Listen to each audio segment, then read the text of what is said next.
That is killing me. 6:36. Let's go to the phones. Here's Rick in Land Park.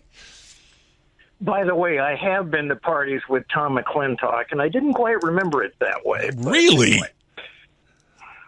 But the reason why I was calling is on this Alec Baldwin claim that he didn't touch the trigger. I mean, frankly, in all the, what would you call it, emotion and everything of the moment, he may not have thought he did, but I have handled and taken apart and rebuilt numerous original antique and reproduction Colts and Remington revolvers, which frankly use the same mechanism.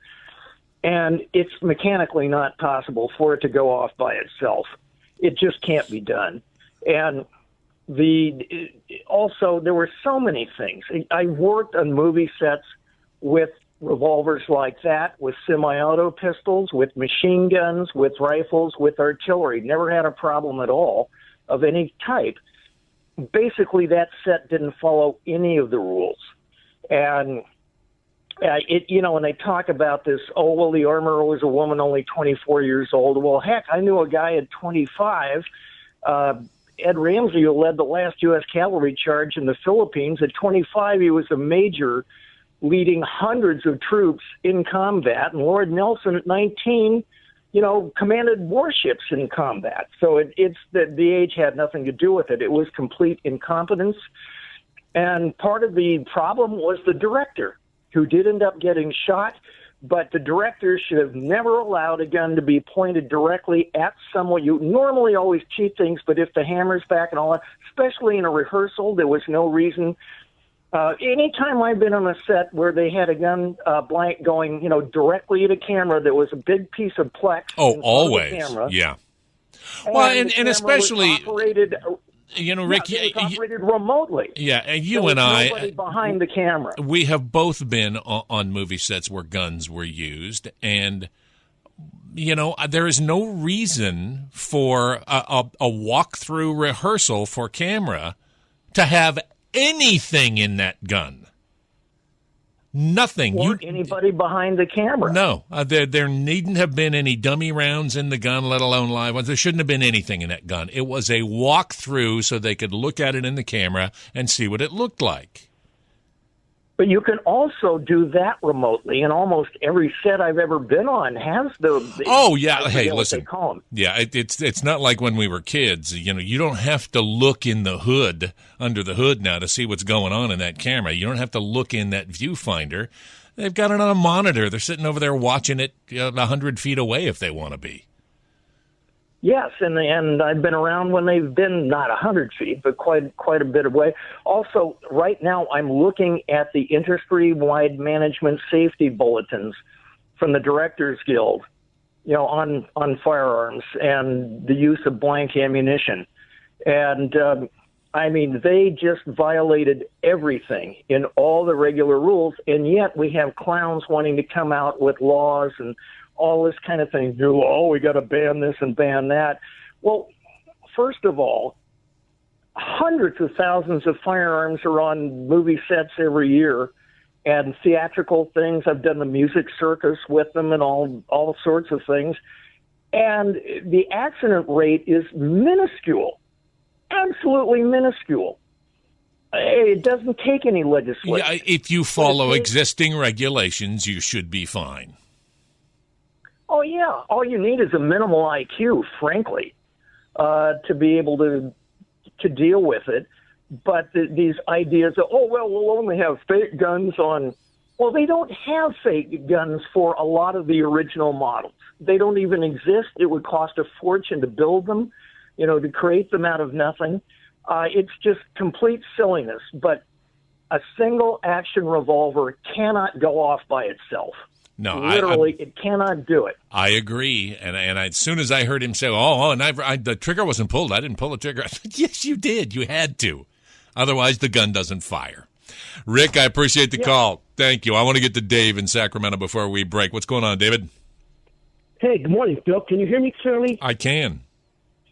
Great. Hey, listen, thank you for what you said this morning. You're spot on about the two issues, which I think really are at the downfall of the culture right now, and that's abortion and this transgender garbage that's going on. And, this is what happens when a culture rejects God. This kind of foolishness takes place, and there's nothing good that comes for that society or culture. One sense is, they're striving for inclusion. Transgender has to be included and embraced, and look at where we are. Well, and when you reject God, and there are many on the left that have encouraged people to reject God, that it's a fantasy and it's a childish notion that there is some God who is going to take care of you after you're gone. When you reject religion and the moral underpinnings that religion offers us as a culture, something else fills the void, always. Oh, you're right. And it's not going to be good. There's no profit in doing that. And Phil, this morning you were spot on. Roy, thank you for what you said.